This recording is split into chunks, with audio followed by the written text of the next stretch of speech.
Assalamualaikum warahmatullahi wabarakatuh. Selamat pagi, siang, dan malam buat teman-teman di kelas seminar. Salam kenal. Apa kabar semua? Mudah-mudahan dalam keadaan sehat walafiat, baik-baik aja, nggak kekurangan satu apapun. Baiklah teman-teman, untuk pertemuan pertama kita akan bahas yang ringan-ringan dulu ya. Kelas seminar ini isinya ngapain aja gitu ya. Tapi sebelum masuk pembahasan, kita kenalan dulu ya. Mungkin ada teman-teman yang belum pernah ketemu sama saya, ya kita belum kenalan. Nama saya Nur Hablisyah, Esos MSI, panggilannya Bu Lisya. Nah, tentu aja saya yang ini ya. Ini anak saya dua nih, suami. Saya satunya di Pajajaran, jurusannya jurnalistik, S2-nya Universitas Indonesia, manajemen media. Dulunya niatnya mau kerja di media gitu, udah kesampean, terus ngerasa bukannya bosen ya, cuman kalau buat perempuan mau ngurusin keluarga itu agak berat jadi media ya. Jadi memilih kerja di belakang layar aja, freelance gitu. Akhirnya supaya ada mainan, saya juga nge-YouTube biar update, juga pakai ada IG segala ya. Jadi pengalaman kerjanya di bidang media, film, majalah, dan televisi. Karena televisi sekarang kurang booming gitu ya, orang-orang kan pada ngerjain YouTube ya, supaya nggak hilang ilmunya kita juga ngerjain itu gitu. Oke, jadi segitu aja perkenalannya. Nanti kamu bisa lihat di video saya di channel saya. Kalau penasaran atau mau nanya-nanya, ngobrol juga boleh. Nah, kita masuk pada materi ya. Ada pola penciptaan dan pola pengkajian. Ini nih masih baru, masih gres. Salah satu pemicunya adalah karena pandemi COVID-19 ya. Jadi baru banget di launch itu sekitar bulan puasa kemarin, sekitar bulan Juni ya, di launch. Dan teman-teman kelas seminar semester lalu itu ketika setelah UTS harus menyesuaikan dengan pola ini. Jadi sebetulnya teman-teman yang semester ini lebih enak karena di awal udah dikasih pilihan mau pengkajian atau penciptaan. Sementara kalau yang lalu enggak, udah UTS baru tahu gitu, baru ada. Tapi ya nggak apa-apa juga. Jadi sebetulnya nggak banyak perubahan, nggak banyak pernak-pernik yang lain ya, kecuali kalau memilih pengkajian. Ya kalau pengkajian ya rubah total. Tapi kalau penciptaan itu hampir nggak ada, paling dikurangin, justru malah dikurangin, halamannya dikurangin, terus beberapa elemen-elemen yang lain juga dikurangin. Tapi kalau pengkajian kamu artinya rubah total. Ya, jadi karena ada pola yang baru ini, kita menyesuaikan. Pola apa sih? Pola penulisannya dan pola bentuk penelitiannya.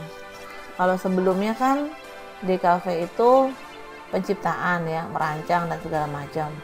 Nah, tapi ini dikasih kesempatan pola pengkajian buat teman-teman yang misalnya desainnya nggak terlalu advance gitu, gambarnya nggak terlalu jago-jago amat.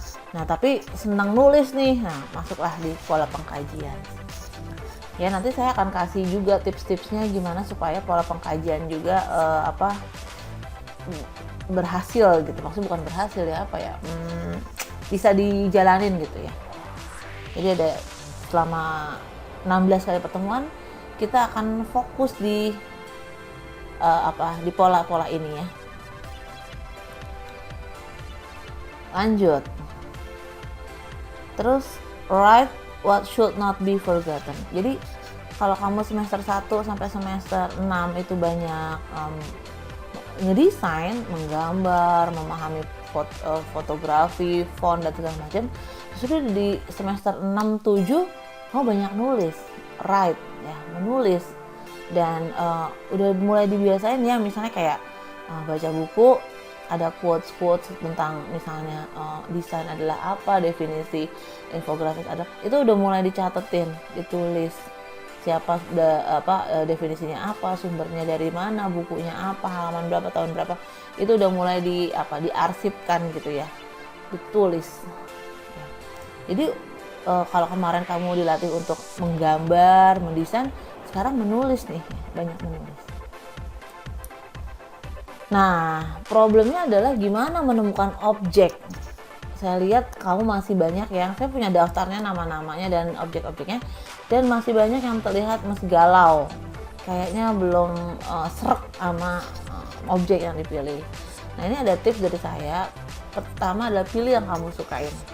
Objek apa yang kamu sukai? Kamu suka bidang kesehatan, kamu suka di bidang misalnya olahraga, suka tanaman hias, suka masak, suka nonton film, suka apa, itu dulu. Jadi pilih yang paling kamu suka, kemudian pilih yang kamu kuasai. Saya nggak bisa bikin buku nih, tapi senang bikin film, senang ngedit, bikin film kalau gitu. Saya nggak bisa bikin film, tapi saya senangnya ilustrasi, ya bikin buku ilustrasi gitu. Jadi pilih yang disukai, pilih yang dikuasai, dan pilih yang deket. Apalagi lagi pandemi kayak begini ya, nggak boleh kemana-mana, stay home. Jadi pilih yang paling deket. Bisa emangnya Bu? Bisa. Jadi kalau memang kalau memang butuh bantuan untuk narasumber, biasanya saya suka kasih referensi gitu. Misalnya mau ahli sejarah, mau ahli misalnya psikologi misalnya, atau dokter dan segala macam. Ya kalau misalnya saya ada linknya, saya akan share gitu, saya akan bagi. Jadi nanti wawancaranya ya via video call, direkam, atau misalnya via email, ya yang penting ada catatannya gitu, ada rekamannya. Jadi 3 ini ya. Gimana nih eksekusinya? Nah, nanti harus satu-satu, kita harus ngobrolin satu-satu gitu ya. Misalnya Bu, saya masih galau gitu, kamu japri aja nggak apa-apa ya. Selanjutnya, nah jadi pertama tadi ya, kamu harus nemuin objek dulu ya, kita bisa sebut ini adalah ide. Kemudian setelah ide itu ketemu, harus dieksekusi dalam bentuk tulisan kan. Tapi eksekusinya ini kan kalau nggak biasa nulis, itu kan mandek gitu. Paragraf 1 aja bisa dikerjain 2 minggu gitu ya. Jadi emang kalau nggak biasa nulis berat gitu, tapi ada caranya. Nanti kan saya berikan tips-tipsnya supaya nulis itu gimana, bukannya gampang, tapi bisa dikerjain deh. Terus kalimat pertamanya nggak itu aja. Dalam era reformasi yang atau nggak ya, isu globalisasi saat ini itu kan udah terlalu kuno ya. Itu lagi. Kita bisa mulai dengan kalimat yang berbeda gitu misalnya. Ya. Jadi nggak itu aja. Jadi balik lagi, setelah ide itu dapat, kemudian kamu ingin tuangkan dalam bentuk tulisan, yang perlu diperhatikan adalah fakta dan data. Seberapa banyak sih referensi yang kamu punya. Nah, salah satu caranya kita mendapatkan fakta data adalah literatur dan wawancara. Kita akan belajar nanti bagaimana teknik wawancara. Ya, oke, wawancaranya nggak langsung, wawancaranya pakai video call. Tapi ada langkah-langkahnya supaya wawancara kamu itu berjalan sesuai dengan harapan. Nanti kita akan bahas. Kemungkinan minggu depan kita akan bahas teknik wawancara ya. Nah, kemudian juga literatur ya. Jadi bagaimana memilih atau bagaimana mencari sumber referensi di internet. Ya kan banyak banget tuh sumber referensi. Apakah semuanya bisa kita pakai atau bagaimana caranya mengutip dan segala macam? Nah, kita juga akan pelajarin itu. Dari pengalaman saya di kelas seminar yang lalu gitu ya. Justru tantangan kuliah dari rumah adalah karena kalau kuliah di kelas kita dipaksa ya hadir di situ. Tapi kalau di rumah konsentrasinya kan terpecah-pecah. Kadang sambil makan, belum mandi dan segala macam. Banyak yang merasa kesulitan gitu. Nah, sebab itu kita harus punya target waktu dan komitmen. Kalau memang harus dikerjain ya dikerjain gitu. Nah, targetnya di dalam kelas seminar bab 1, kalau buat pola penciptaan bab 1, 2, 3 beres.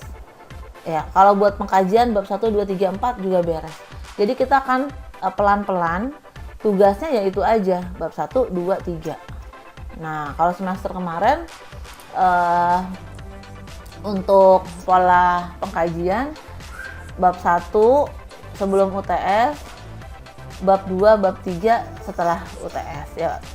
Jadinya pelan-pelan kita cicil. Lalu yang kedua adalah jangan ragu untuk konsultasi. Ya, jangan ragu untuk konsultasi. Kamu mau nanya ke saya, mau WA, itu silahkan. Yang ketiga ya banyak membaca, ya harus banyak referensi. Jadi harus banyak baca. Nah, nggak seru nih gitu ya Martin. Nggak seru nih, jadi nggak semangat nih. Gini ya, teman-teman yang lalu, semester lalu itu akhirnya juga banyak yang ngerasain kayak begitu dan akhirnya keteteran gitu. Nah, supaya nggak keteteran, supaya kamu lulus dan akhirnya bisa masuk ke tahap selanjutnya yaitu TA, ya harus ikutin aturan yang berlaku. Misalnya kalau harus tugasnya dikumpulin ya dikumpulin gitu. Karena tugasnya dikumpulin via online itu kan jadi lebih memudahkan ya. Dan di masa pandemi ini justru banyak kemudahan. Jadi misalnya deadline-nya nggak sakit amat gitu ya. Kalau kayak seperti kita ketemuan langsung, jadi masih bisa negosiasi gitu. Jadi patuhilah aturan yang berlaku, terus konsultasi. Nah, mudah-mudahan harapan kita semua terlaksana. Yang satu perlu diperhatikan juga adalah cek KRS. Jadi banyak mahasiswa saya yang ketika udah ngambil TA ternyata masih kurang 1 SKS, terus UPM-nya kurang. Nah, itu sangat mengerikan ya. Nah, itu supaya tidak terjadi, kamu cek KRS, pastikan semua MK udah diambil, terutama yang UPM. Dan kalau misalnya masih kurang, ambil aja mata kuliah yang lain gitu. Supaya apa? Supaya nanti pas mau masuk ke TA udah nggak kurang mata kuliahnya. Jadi teman-teman, selama 16 kali pertemuan kita akan banyak belajar menulis pola pengkajian dan penciptaan. Yang kedua, kita akan belajar bagaimana mencari data melalui wawancara dan literatur. Yang ketiga, kita akan bahas juga tentang pola-pola tersebut ya, strukturnya seperti apa. Yang keempat, jangan lupa tugasnya ada bab 1, bab 2, bab 3 untuk penciptaan, sampai 1, 2, 3, 4 untuk pengkajian. Itu disetor berdasarkan waktu yang nanti akan ditentukan berikutnya. Baik teman-teman, terima kasih. Perkuliahan ini segini aja. Kalau ada yang belum jelas bisa didiskusikan ya. Terima kasih atas perhatiannya. Assalamualaikum warahmatullahi wabarakatuh. Stay at home, stay healthy. Bye.